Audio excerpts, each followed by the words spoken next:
জাহান্নামের আগুন কিন্তু ওই আগুন না। দুনিয়ার আগুনটা জাহান্নামের আগুন থেকে 70 গুণ কম তেজওয়ালা।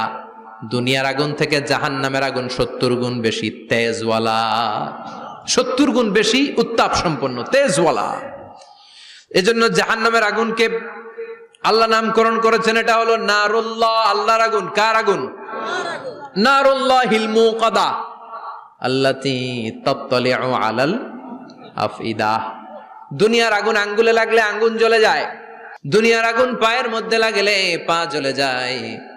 জাহান্নামের আগুন দেহের যেই জায়গায় লাগুক না, সর্বপ্রথম কলিজাটা জ্বলে ছারখার হয়ে যাবে। হাতে লাগুক পায়ে লাগুক, সর্বপ্রথম কলিজায় যে ধরবে, কলিজাটা মুহূর্তের মধ্যে পুরো ছাই হয়ে যাবে। পারবেন সহ্য করতে? মোমবাতির উপরে আঙ্গুল রাখছিলেন কখনো? ঘরে মোমবাতির উপরে 1 সেকেন্ড 2 সেকেন্ড একটু আঙ্গুল রেখে দেখবেন অবস্থাটা কি।